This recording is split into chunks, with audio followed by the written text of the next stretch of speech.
maple seeds are edible. These are the winged seeds of the field maple. These are also known as samaras or helicopters. You want to pick these when they're nice and bright green and immature, like this. Just remove the papery wings.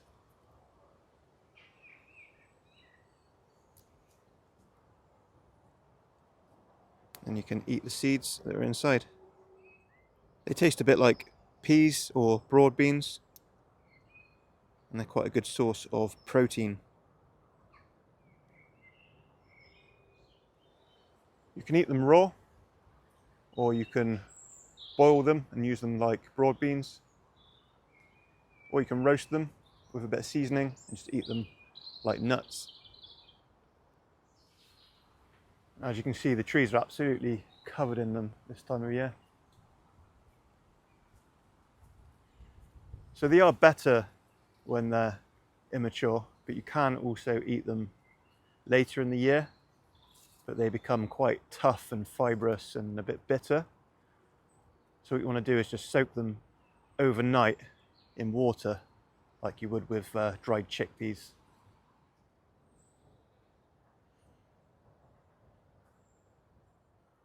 The field maple is our only native maple in the UK. And like all maples, it has opposing leaves. The field maple has 5 deeply divided lobes, and the tips of those lobes are rounded.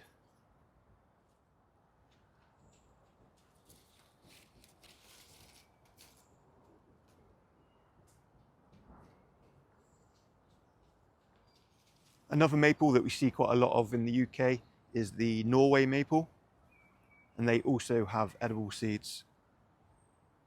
Norway maple have leaves with 5 lobes as well, but they have pointed tips.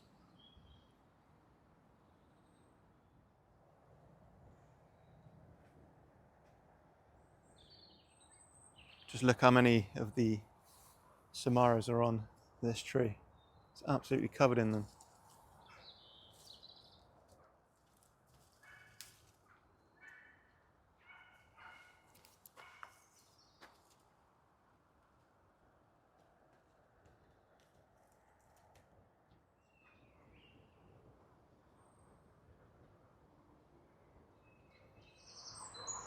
In winter, you can pick the young shoots of ground elder. Now, in late spring, you want to be going for these flower stems, but you want to pick them like this before the flowers have opened, because once they've opened, the stems will become very bitter.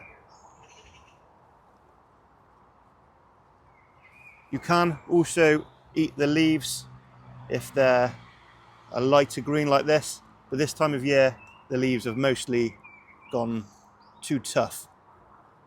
But with the older leaves, you can also take the petioles. They've got quite long petioles or leaf stems.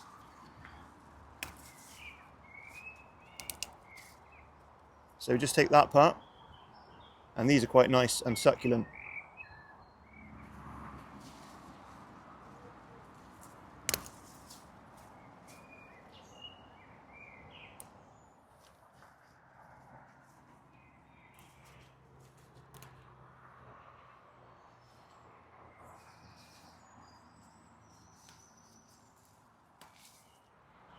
Ground elder has a nice flavour similar to parsley, and what I like to do with these leaf stems and flowering stems is just to chop them up and pan fry them with pancetta and chestnuts, and that makes a nice tasty side dish.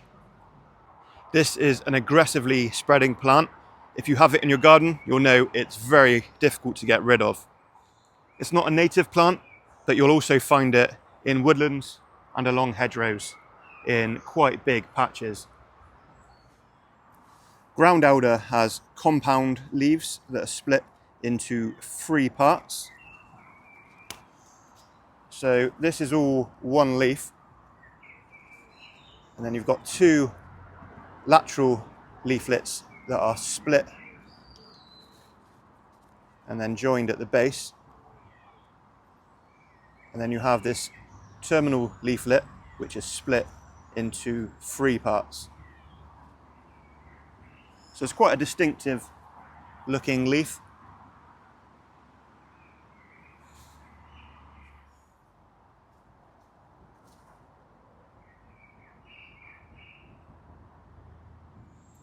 And the leaves have a toothed margin.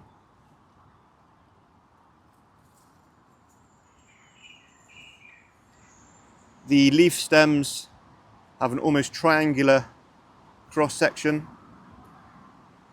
and you'll see they've got a deep groove or channel running down the top of the stem. When the flowers open, you'll see they grow in these flat-topped umbels of tiny white flowers, and it gets its name ground elder because both the flowers and the leaves look a little bit like the elder tree.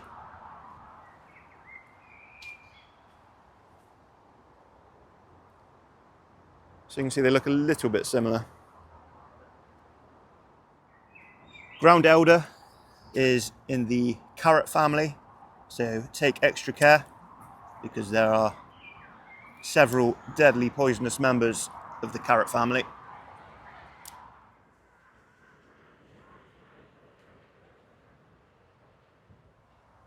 This is common vetch, a very common sight in our hedgerows and grasslands.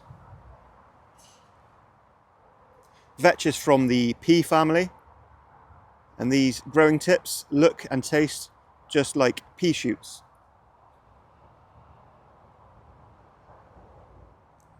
So I just picked the top section like this, and the flowers are edible too. Common vetch has compound leaves with 3 to 8 pairs of leaflets. The leaflets are oval and have a fold down the middle. So when they're younger, the leaflets are folded over like this, and then they flatten out as they get older. Vetch have long, scrambling stems that work their way through the surrounding vegetation. The stems have a square profile, and they're covered in tiny hooked hairs.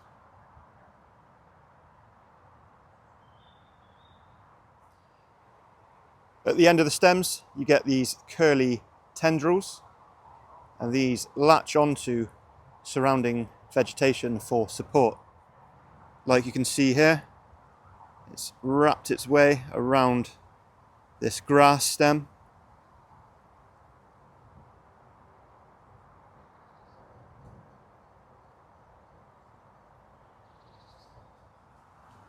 And this one as well.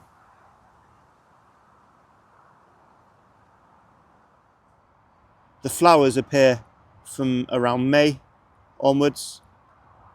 You can see they look quite similar to other members of the pea or bean family that you might grow in your garden.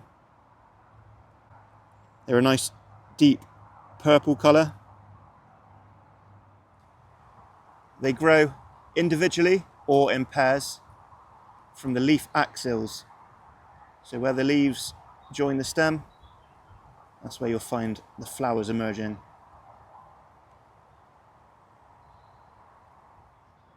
Not all vetches are edible. That's why it's best to wait until you see the flowers, because all vetches with purple flowers are edible.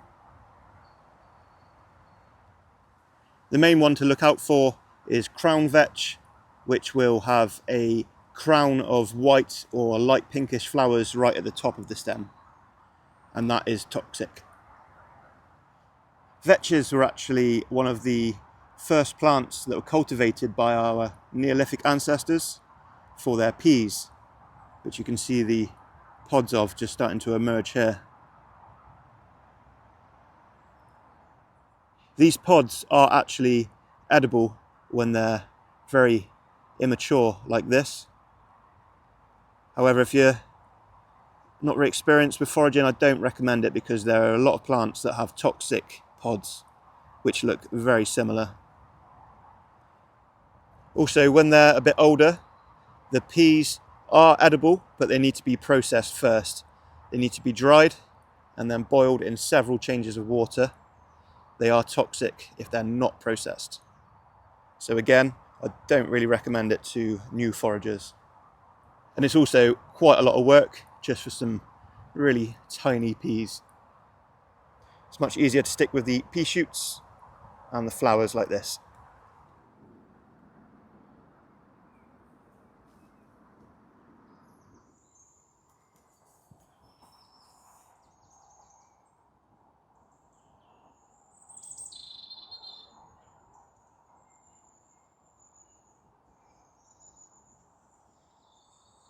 Late spring is the perfect time to be collecting pignuts.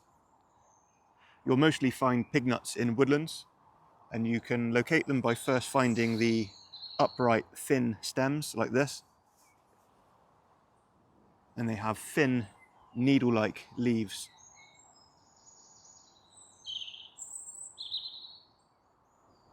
The greens are edible, but they're not really worth bothering with. What we're after are the tubers underground. Of course, it is illegal to go digging up wild plants on public land in the UK, so only do this on private land with permission. And I don't eat pignuts very often, but they are fun to try. Get yourself a digging stick and then locate the base of the stem, and then very carefully just dig around the base of the stem. The pignut tuber is rarely directly below the stem, it's off to one side and then around 5 to 10 centimeters below the surface. If you're doing this for the first time, it's a good idea to try and not snap the thread-like root. That's much easier said than done. But if you do manage to not snap the root, then you can be sure that you've collected the correct tuber. However, once you've done it a few times and you know what the tubers look like, then you can just dig around near the base of the plant.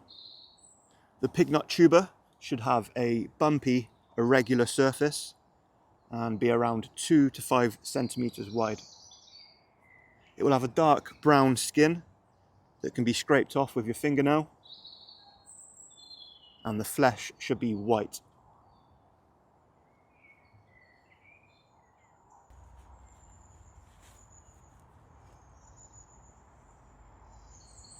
So here's a couple of pignuts. I don't want to collect too many, just enough to demonstrate. Give them a little rinse off.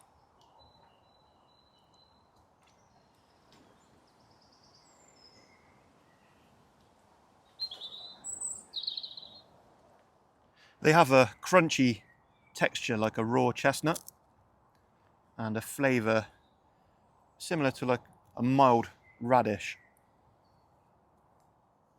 So slice them up and they're best eaten raw.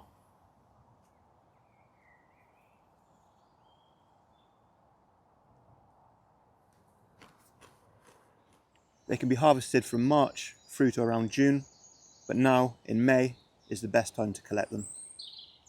Just be absolutely sure that they have a bumpy, irregular surface like this, because if they're rounded or spherical, then they could be bluebell, and bluebell bulbs are toxic.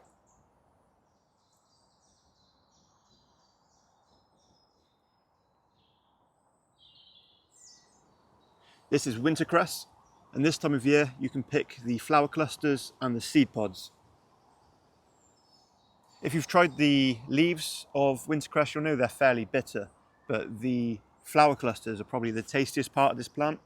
They've got a nice strong mustardy cress flavour. Wintercress likes to grow in damp areas, And this field floods every year, so this is the perfect sort of habitat for wintercress. It has bright yellow flowers with 4 petals, and the flowers grow in clusters at the top of the stem.